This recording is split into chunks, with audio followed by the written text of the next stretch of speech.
आप सभी को जय मसीह की। मेरे प्रिय भाई और बहनों, आज हम बात करेंगे गुप्त शस्त्रों से रक्षा के लिए प्रार्थना। आप अपने आप को पूरी तरह परमेश्वर पर समर्पित कर दीजिए और उसके इच्छा के अनुसार ज़िंदगी बिताइए और उसके इच्छा के अनुसार ज़िंदगी बिताने के लिए मार्गदर्शन और विनती और प्रार्थना करें। मेरे प्रियो, शैतान का यही काम है कि जब हम सच्चाई के रास्ते पे चलते हैं और प्रभु के पास आते हैं और प्रभु पर विश्वास रखते हैं तो शैतान को गुस्सा आता है। उनका काम ही यही है कि हानि पहुंचाना और नुकसान करना। मेरे प्रियो, वीडियो में आगे बढ़ने से पहले हम छोटी सी प्रार्थना करेंगे। हे परमेश्वर, जब मैं संकट में तेरी दुहाई दूं, मेरी प्रार्थना सुन। मुझे मेरे शत्रुओं के भय से बचा, उनकी गुप्त युक्तियों से सुरक्षित रख। जो लोग छल और कपट से भरे हुए हैं, उनके षड्यंत्र से मुझे छुपा ले। वे अपनी जीभ को तलवार के समान धारादार बनाते हैं और अपने कटु वचन को तीर के समान चलाते हैं। जो निर्दोष और सीधे व्यक्ति को बिना कारण आहत करते हैं, हे प्रभु, उनकी योजनाएं विफल कर। जो मुझे गिराने का प्रयत्न करते हैं, मुझे तुझ पर पूरा भरोसा है, क्योंकि तू मेरी ढाल और मेरी सुरक्षा है। हे परमेश्वर, मैं तुझे धन्य मानता हूँ और तेरी स्तुति करता हूँ, क्योंकि तू धर्मियों का सुरक्षा करता है और अपने विश्वासियों के लिए शरण स्थान है।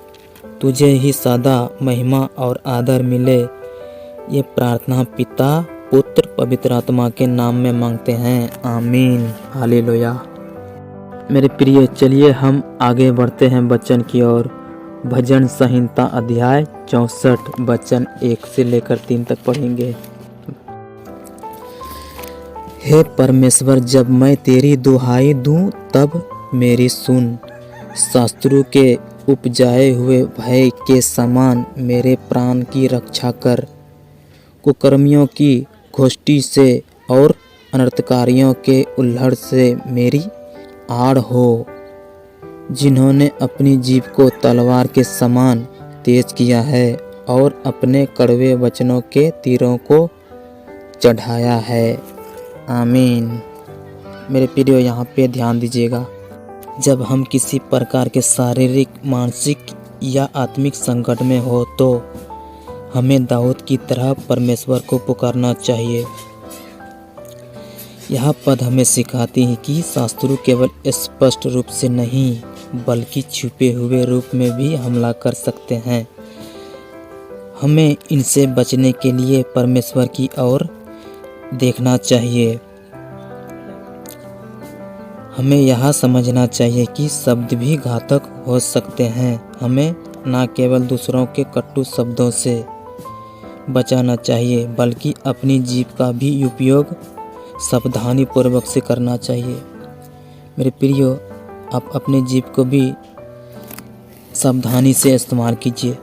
लिखा है, जीभ के बस में मृत्यु और जीवन दोनों है। जो कोई इसे काम में लाना जानते हैं वो अपना फल भोगेगा। इन पदों के माध्यम से हमें यह शिक्षा मिलती है कि हमारी रक्षा का वास्तविक स्रोत केवल परमेश्वर है।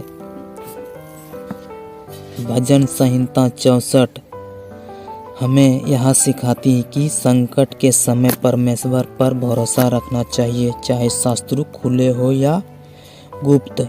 उनकी साजिशें और शब्द के हमले कितनी भी घातक क्यों ना हो, परमेश्वर हमारी रक्षा के लिए सक्षम है। यह हमें प्रार्थना, विश्वास और धैर्य करना चाहिए, आमीन।